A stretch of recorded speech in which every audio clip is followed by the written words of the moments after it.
Hi everyone, Tom Wolf here. In this video I'm going to be showing you how I created this distorted cinematic soundscape in Omnisphere.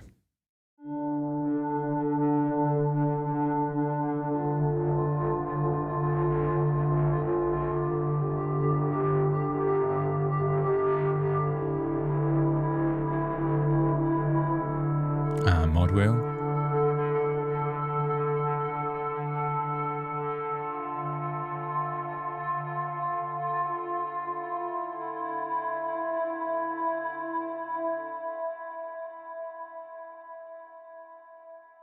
Okay, so as you can hear, we've got this really kind of delicate, granular soundscape with this kind of singing distortion to it.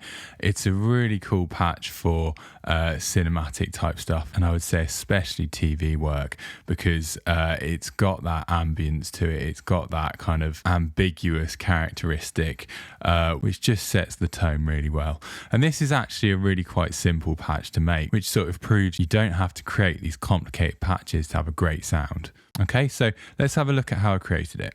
Okay, so to start with, on layer A, we're using this sample called Vinyl Beltone. Okay, so this is made from circuit bent Casio SK1, and it is one of the inbuilt sound sources in Omnisphere. So it sounds like this.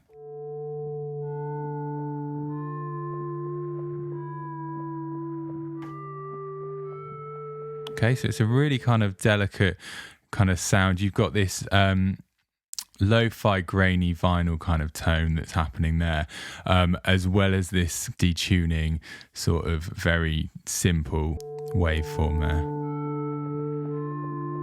Okay, so the first thing we'll notice, so on our amp we've got the attack set just a little bit up, and we've got a little bit of release as well. The first thing I'm going to do is I'm going to switch on the Granular Engine. So in the Granular Engine, you can see we've got the legacy mode turned on, which the legacy mode just kind of gives it a bit more of a old school grainy vibe. The new engine in Omnisphere sounds incredible, but it really kind of blends the grains together and has this really unique sound to it, whereas the legacy mode is a little bit more kind of lo-fi and a little bit more grainy and gritty as well. So that's exactly what I wanted for this patch. So we've also got it set to position mode as well, and we've got this position set right to start, so it's going to be playing around this kind of initial attack area here. We've got the grain depth set to about half, the intensity set to about half, the smoothing to about a third, the spread all the way up. We're not detuning, we're not pitching the grains, okay? So that now sounds like this. Okay, so we've still got that kind of haunting character to it, but now it's a lot more kind of grainy. Brings out the sound quite a lot, I would say, as well.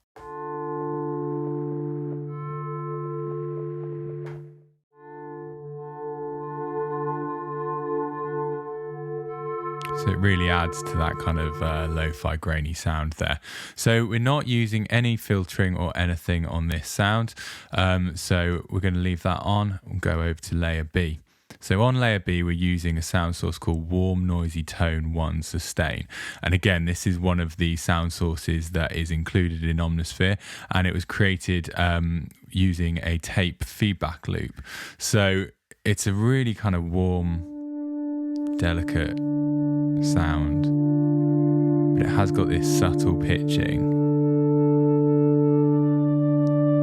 and it's still quite lo-fi as well.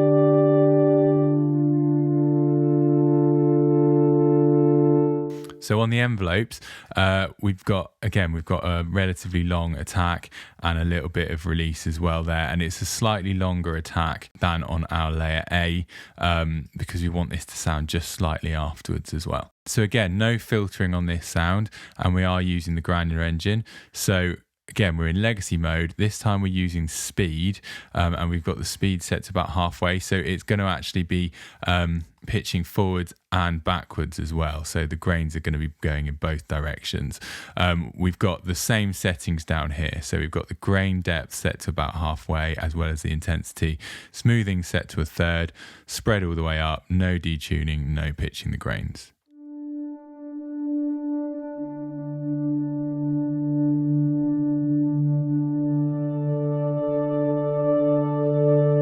Okay, so that's kind of added to the kind of ambient quality of that sound. Just giving it a kind of airiness to it. As well, of course, as adding that kind of granular thing to it.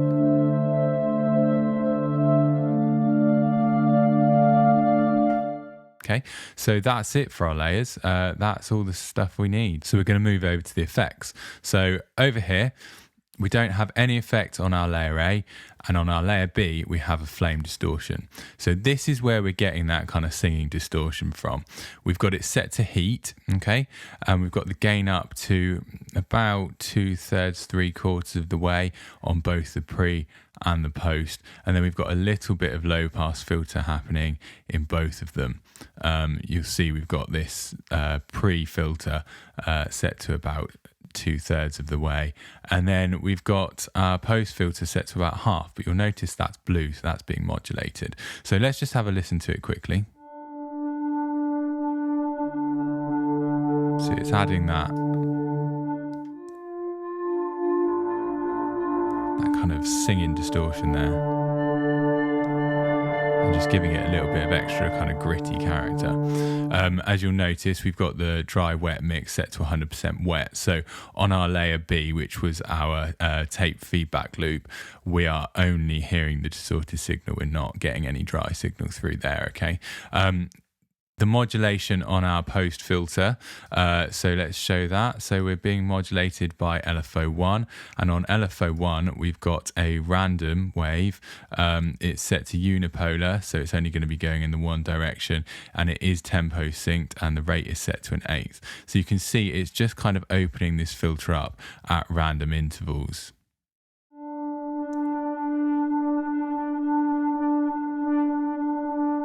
So just giving us a little bit of extra random character there and bringing out a little bit of extra brightness.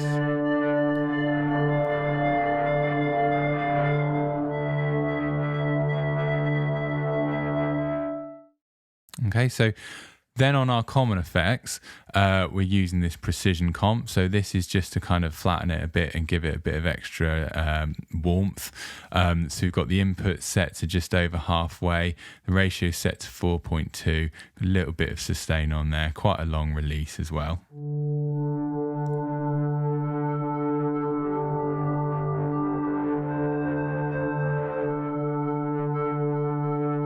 Okay, so that is just kind of gluing the sound together a little bit. We've got this valve radio here, but I'm not going to turn that on just yet. We'll come to that in a minute. You'll notice here we've got our aux send up here as well, so we've got that set to halfway. So let's come over to our auxiliaries, and again we've got a valve radio here. Let's turn the return up. We've got valve radio here. We'll come to that in a second, but firstly we're going to look at our proverb. So this is a reverb aux. We've got the reverb wet mix set to 100%. The size is just below halfway. The time is quite high there, so we're going to get a really long kind of washy reverb. Pre-delay is fairly low. Got the density up to about 2/3. And then we've got the diffusion up pretty high here as well. Okay, so that now adds this sort of ambient reverb to it.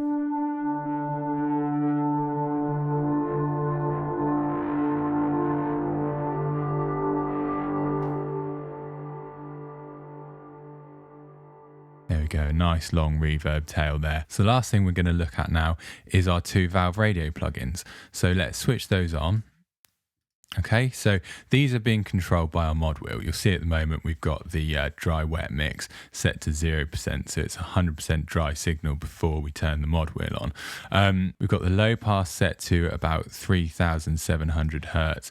We've got the high pass set to just under 700 hertz. The Q's quite a way up. We're not driving it or anything like that.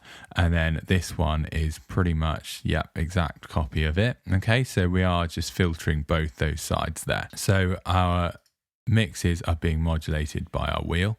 So we can unmute that. We can come over here and do it the easy way. So as you can see, we've got our wheel controlling the valve radio mix on both of our valve radio plugins there, and then we've also got the wheel controlling this, which is our flame distortion mix. Okay, so if we come over to layer B, so we'll show modulation there. As we're opening our mod wheel and we're filtering out that sound, we're actually removing the flame distortion. We're actually turning down that wet dry mix so that it is 100% dry. So that just gives us a slightly cleaner sound when we're filtering it with our valve radio. So let's hear that.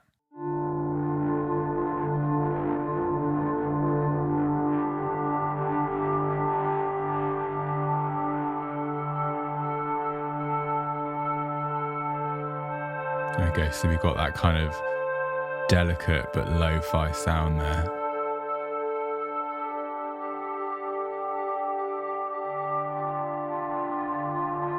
Which is great to just kind of morph between the two.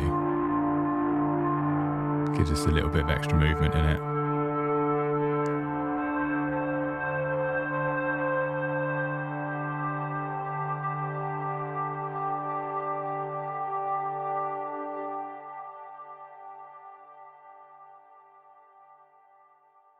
Okay, so that was our preset.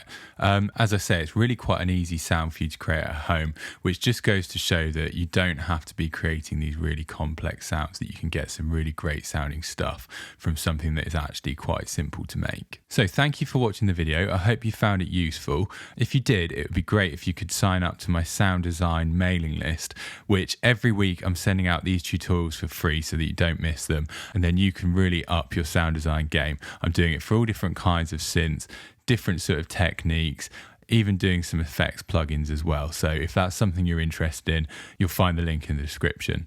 If you'd like to check out the set Fractal Part 2 as well, which is where this patch is from, you can also find a link to that in the description. Okay, until next time, take care.